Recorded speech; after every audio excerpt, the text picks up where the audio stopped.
When my Uncle Andrew's wife, Catherine, purchased the building several years ago, she did her best to keep as much of the original design as the building inspectors would allow. Her insistence paid off handsomely. The charming tea cosy, along with the village of Carlton Heath, had received top ratings on a popular tourist website that promoted the must-sees of their area. Miranda appeared from the kitchen with 2 large, white teapots. As soon as she saw me, she delivered them to the closest tables and sashayed around the tables to get to me. Her dark hair was pulled up and her face was rosy. She wrapped her arms around me and said, "It's so good to have you here, Anna. I can't wait to have a chance to sit down and talk." "Chatting comes afterward," Ellie said, heading for the kitchen. "We have a dinner to serve." Miranda took me by the hand and led me through the gauntlet of friendly guests. They wanted to know if I was the visiting American and if more tea was on its way. I was surprised to see how small the kitchen was. I hadn't gone behind the curtain when I visited last May. It was impressive to see how Catherine had made clever use of all possible open space. Ian was stirring one of 2 large pots of soup.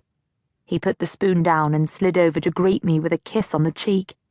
His gesture brought an immediate reminder of Peter's explanation of hello and goodbye kisses and the unspoken rule of turning your head. I immediately took note of the fact that Peter wasn't there. Perhaps he was planning to come later, or maybe he'd bowed out so that it wouldn't be awkward with me there. There was no time to chit-chat. Ellie and I had brought in 3 shopping bags of supplies, including the 14 mini loaves of cranberry orange bread we'd baked that morning. "Since they've come for tea, let's serve the cranberry bread," Ellie suggested. "Save the rolls for when we serve the soup. Have you pulled out all the teapots, Miranda?" I pushed up the sleeves on my sweater and pulled my hair back in a knotted ponytail. Miranda pointed me to the teapots and canister of loose tea leaves. "I think Ellie and I should switch tasks. I'll cut the bread and serve it to the tables. She's better suited to know how to make a pot of tea." "There's nothing to it," Ellie said, "as long as you always add 1 more teaspoon for the pot." I wasn't sure what she meant, but I had no trouble falling into sync with the rest of the kitchen crew. The jovial cast all wanted me to linger and talk with their table when I served the small plates with the sliced bread artistically arranged. They wanted to know where I was from, how long I'd be staying, and how I was related to Miranda. I heard several times that my accent sounded just like Miranda's, and I thought that was funny. I responded by saying, "And here I thought you were the one with the accent." They chuckled and guffawed at my response.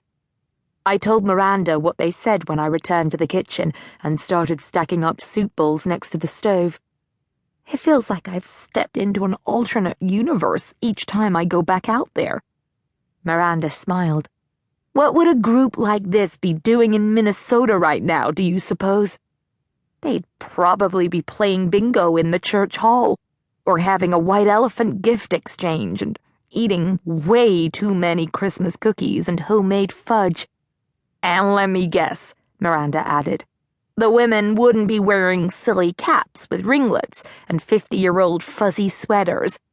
Instead, they'd put on their favorite sweatshirt appliqued with a Christmas tree, and they'd wear headbands with felt reindeer antlers." I saw her point. The way older people gathered and celebrated in my corner of the world was just as silly, if not sillier, than the jovial bunch celebrating here in Carlton Heath. Miranda grinned. "I do love having another American around here. It makes me want to go back to Rose Cottage so we can watch Elf and eat candy corns. I miss candy corns." "Really? You don't have candy corns here?" "I've not been able to find any.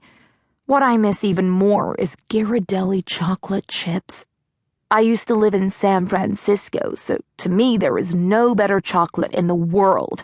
I've tried to make chocolate chip cookies here, but they just don't taste the same."